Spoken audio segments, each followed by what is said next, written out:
Friends, welcome to शीफ़ाज़ रसोई। और आज हम चिकन कोरमा बनाएंगे और ये थोड़ा सा अलग होगा मसालों के साथ, क्योंकि हम इसमें कोकोनट एंड पॉपी सीड्स डालेंगे। तो ये यूजुअली दावतों या शादियों में बनाया जाता है।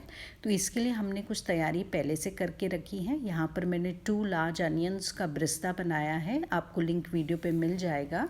एंड उसे हमने इस तरह से क्रश करके रख लिया है। आप चाहे तो इसे मिक्सी में बना सकते हैं या हाथ से क्रश कर सकते हैं। मैंने यहाँ पे 1/4 कप कोकोनट लिया है, जिसे मैंने रोस्ट कर लिया है। 2 टेबलस्पून्स मैंने पॉपी सीड्स लिए हैं, जिसे मैंने हल्का सा रोस्ट कर लिया है। It's not very important but you can roast it. And then उसका हमने पेस्ट बना लिया है। आप पानी डाल के इसे अच्छे से पीस सकते हैं। आप ये देख सकते हैं कंसिस्टेंसी, बस ऐसे ही हमें इसे पीस के रेडी रखना है।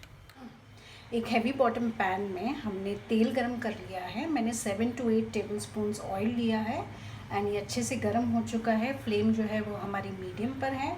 तो इसमें हम अभी कुछ गरम मसाले मिलाते हैं। तो इसमें मैंने 2 बे लीव्स लिए हैं, 5 to 6 क्लव्स, 2 बड़ी इलायची के टुकड़े, 3 हरी इलायची, 1 बड़ी इलायची, हाफ़ टी स्पून ज़ीरा और half tea spoon black pepper corns. ये सब हम तेल में थोड़ी देर के लिए सिजल होने देंगे, ताकि जो गरम मसाले के जो फ्लेवर्स हैं वो इसमें आ जाए। तेल जो है वो अब बहुत ही अच्छे से सिजल हो चुका है। तो अब हम इसमें 2 टेबलस्पून जिंजर गार्लिक पेस्ट का डालेंगे और इसे अच्छे से सौटे कर लेंगे। जिंजर गार्लिक पेस्ट सौटे हो चुका है, अच्छी सी खुशबू आ रही है। तो अब हम इसमें ऐड करेंगे 800 ग्राम्स ऑफ चिकन और इसे इतना भूनेंगे कि ये जो चिकन है अपना कलर बदल देना चाहिए एंड जो जिंजर गार्लिक पेस्ट है इसके ऊपर अच्छे से कोट हो जाना चाहिए। चिकन जो है उसने अपना कलर अच्छे से बदल लिया है और जो जिंजर गार्लिक पेस्ट है वो भी अच्छे से चिपक गया है इस चिकन पे। तो ये सब प्रोसेस में अराउंड 1 to 2 मिनट लग सकता है। तो अब हम इसमें कुछ स्पाइसेस मिलाते हैं। तो यहाँ पर मेरे पास है Kashmiri red chilli powder 1.5 tablespoon, spicy red chilli powder 1.5 tablespoon, हल्दी हाफ़ टी स्पून, ज़ीरा पाउडर 1 टीस्पून और 1 टेबलस्पून ही भर के हमारे पास धनिया पाउडर है। ये सारे के सारे जो मसाले हैं सब हम इसमें मिला के इसे अच्छे से मिक्स कर लेंगे, ताकि जो चिकन है वो मसाले से अच्छे से कोट हो जाए। चिकन के ऊपर मसाला बहुत ही अच्छे से कोट हो गया। आप देख सकते हैं काफ़ी सारा तेल छूट रहा है। तो इस पॉइंट पे मसाले जलने का डर होता है, क्योंकि हमने हमारी जो फ्लेम है उसे लो नहीं किया है। तो अब हम 1 टेबलस्पून जितना पानी डालेंगे और इसे हम भूनेंगे। तो ऐसे में 4 बार पानी डालेंगे 1 टेबलस्पून और इसे अच्छे से भून लेंगे। ये हमने इसे बहुत ही अच्छे से भून लिया है एंड इसमें काफ़ी सारा तेल छूट गया है, आप देख सकते हैं। अगर इसमें आपको अभी भी मसालों की कच्ची स्मेल आ रही है तो फिर से आप 2-3 बार 1 टेबलस्पून पानी डाल के आप इसे भून लेंगे। मेरे मसालों की अभी कच्ची स्मेल नहीं है। तो इसमें अब मैं ये कोकोनट और पॉपी सीड्स का पेस्ट डालूँगी और हम इसे फिर से भून लेंगे जब तक कि ये पेस्ट का तेल छूटे। इसे कंटिन्यूसली भूनना है। जब आप इसे भूनेंगे तो आपको इसमें कोकोनट और पॉपी सीड्स की स्मेल आएगी। तो हमें इतना भूनना है कि वो जो स्मेल है वो ख़त्म हो जानी चाहिए और जो तेल है वो साइड्स पे आ जाना चाहिए, ऊपर आ जाना चाहिए ये ग्रेवी के। अगर आपको दिक्कत हो रही है, आपका सालन अगर इस पॉइंट पे चिपक रहा है बिकॉज ऑफ पॉपी सीड्स या काजू और कोकोनट की वजह से, तो आप 1 टेबलस्पून इसके अंदर पानी डाल के इसे अच्छे से भूनिए। आप देख सकते हैं इसमें काफ़ी सारा तेल छूट चुका है और इसमें कोई भी रॉ स्मेल नहीं है कोई भी मसालों की। तो अब हम इसमें दही ऐड करते हैं।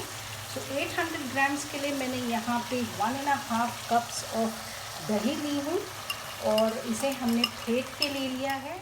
हम इसे अच्छे से मिक्स करके इसे हम कवर करेंगे और मीडियम फ्लेम पे ही इसे भूनने रखेंगे जब तक ये जो दही से जो पानी छूटेगा वो सूख जाना चाहिए और जितना भी ऑयल है वो सरफेस पे आना चाहिए। ये देखिए इतना अच्छा तेल छूटा है और जो दही का पानी है वो भी सूख गया है और जो पूरा का पूरा जो तेल है वो सरफेस पे आ गया है। तो हम इसे अभी एक अच्छे से मिक्स कर लेंगे। अब इस पॉइंट पे हम ऐड करेंगे सॉल्ट जो है वो आप आपके टेस्ट के हिसाब से ऐड कर सकते हैं और साथ ही मैं इसमें ऐड करूँगी 1 टीस्पून ऑफ गरम मसाला। ये मेरा होममेड है। तो इसे हम जल्दी से मिक्स कर लेंगे और इसमें अब मैं ऐड करूँगी थोड़ा सा कोथिमीर और पुदीना, और इसे भी हम अच्छे से मिक्स कर। इस पॉइंट पे आप जो है टेस्ट कर सकते हैं। और मैं इसमें ये क्रश किया हुआ प्याज डालूँगी, इसे अच्छे से मिक्स कर लेंगे। पहले प्याज को हमने अभी इसमें डाल दिया है, तो अब हम इसमें 1 से 2 टेबलस्पून पानी डाल के इसे अच्छे से भून लेंगे जब तक कि ये जो तेल है वापस से सरफेस पे आ जाना चाहिए। तेल जो है अब धीरे धीरे छूटने लगा है। ये स्टेप इसलिए इम्पॉर्टेंट है ताकि ये जो ब्रिस्ता हमने इसमें क्रश करके डाला है, इसमें से स्मेल नहीं आनी चाहिए तले हुए प्याज की। अब हम इसमें पानी डालेंगे, जितनी आपको ग्रेवी चाहिए मैं उतना डालूँगी, और फिर हम इसे ढक के पकाएंगे जब तक ये जो हमारा चिकन है इसमें थोड़ी सी कसर रह गई है। आधा तो भुनने में ही पक गया है, लेकिन जब आप इसे ढक के पकाएंगे तो बची हुई जो कसर है वो भी निकल जाएगी। तो पानी जो है वो आपके ग्रेवी की कंसिस्टेंसी से आप डालिए। पानी जो है वो मैंने इसमें 2 कप डाला है। और जो ये हम बना रहे शादियों के टाइप का जो खोरमा होता है, तो उसमें इस पॉइंट पे वो लोग एसेंस भी डालते हैं। तो ये आपकी मर्ज़ी, आपको एसेंस डालना है या नहीं, लेकिन हमारे घर में एसेंस पसंद नहीं किया जाता, इसलिए मैं अवॉइड करूँगी। तो अब हम इसे ढक के पकाएंगे, और जो फ्लेम है वो अभी मैं लो पे रखूँगी। एंड हम इतना पकाएंगे कि हमारा जो चिकन है वो पक जाना चाहिए, और ग्रेवी की कंसिस्टेंसी भी हमारी जितना हमें चाहिए उतना होनी चाहिए। तो लो फ्लेम पे मैं इसे अभी 15 to 20 मिनट्स पकाऊंगी। आइए देखते हैं हमारे चिकन के करी को। आप देख सकते हैं इसकी ग्रेवी भी काफ़ी अच्छी कंसिस्टेंसी की बनी है।